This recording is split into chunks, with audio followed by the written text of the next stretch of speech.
Ayun guys, ikot tayo.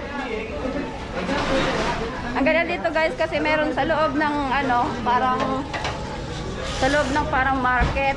Meron silang restaurant guys. Ayan. Restaurant.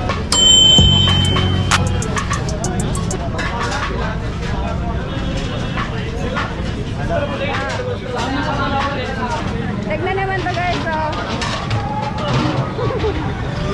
Ang laki ng kaldero nila, oh. Oh.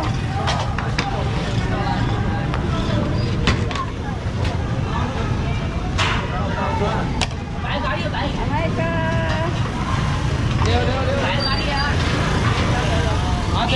Oh, dito sila nagsasabi. Yan, iikot tayo dito at maghahanap tayo. Ang asawa ko kasi naghahanap siya ng wallet at saka yung senturon na Louis Vuitton. So marami daw dito guys na binibenta na hindi mo halata na hindi siya tunay.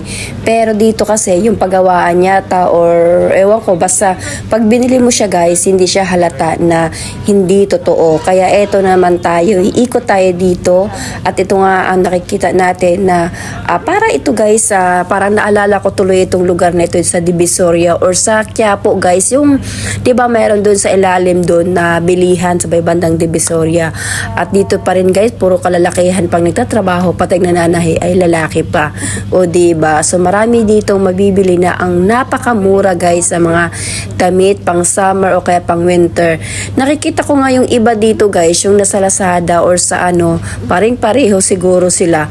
So ayun nga, mag-iikot kami dito at nakakatuwa nga dito guys kasi napakamura at meron din silang pagbilihan or kaya meron kang silang cellphone o mga binibentang cellphone, meron din dito. Parang pinagsamang Quiapo at Divisoria ang lugar nila, di ba? So ayan, magaling sila sa mga pagdating sa mga computer, ewan ko ba, sa bagay sa mga Pilipino ganun din naman. So ayan, makikita natin na magaling talaga silang magkulikot kasi nga meron ako nakita doon sa kabila, hindi ko lang na-videohan guys, pero bata pa yun ay gumagawa na siya ng cellphone. So ayan nga ang bintahan ng cellphone dito. So hindi mo masasabing hindi siya totoo, pero alam mo yun, yung mga mumurahing cellphone lang dito at saka pag may nasirang cellphone dito rin. So ayan, iikot tayo at makita natin dito kung ano yung pagkakaiba dahil nga dito ay maraming mga binibenta na hindi mo akalain na mura lang yung halaga niya. So yun nga ang asawa ko, tumitingin siya dito. Tignan mo naman guys yung mga reels nila, 'di ba? Hindi mo akalain na mura lang siya, pero minsan makikita natin sa SM yan, 'di ba guys? Meron tayong makikita sa mga SM na ganyan sa loob ng mga mall, pero sa kanila yan dito lang yan sa mga bangketa, o 'di ba? So ayan nga, tumitingin nga yung asawa ko at syempre pang lang guys, pang araw-araw at meron din silang pambata na pang yung babae nga takot nga siya kasi naka-video nga siya, tumakbo na. So ayan nga, ang gaganda pa naman ng kanilang pang summer. At alam mo guys, tingnan mo yung tao na yan, yung si kuya, 'di ba? Talagang ayos na ayos yung balbas niya. Ganun talaga sa kanila guys, 'di ba? So ito na nga tayo guys sa masikipang daanan at wala ka pa dahil ang sikip-sikip na nga ng daanan, nagpapasukan pa yung mga motor. Talaga namang wala nang halos madaanan ng mga tao, pero bilib ka naman sa kanila kasi walang kahit na sinong nababanggaan sa kabila ng kasikipan ng kanilang pagdadaanan at halos ang tao din wala rin namang nadisgrasya sa biyaya ng Allah.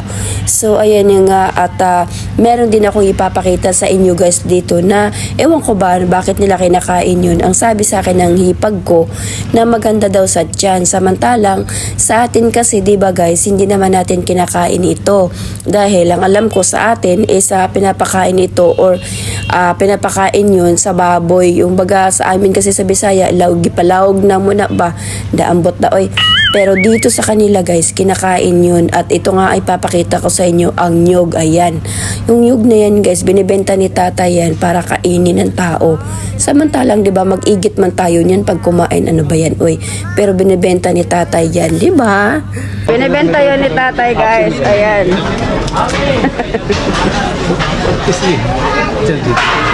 Kinakain nila dito yung nyug na yun. So ayan. Ano pa tayo?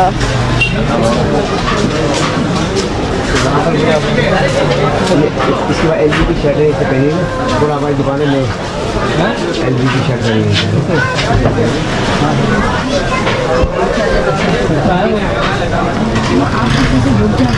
हाँ भाई या वाह वाह Puro kalalakihan dito nagtitinda.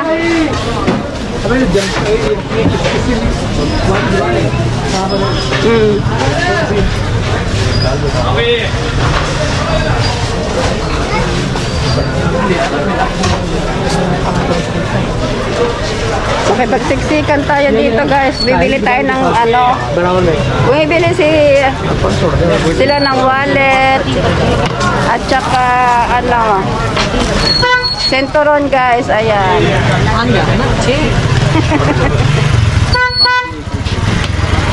Ay, nako.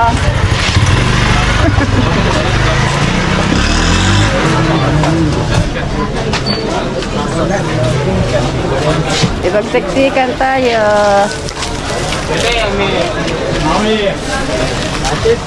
Magkano yung senturon?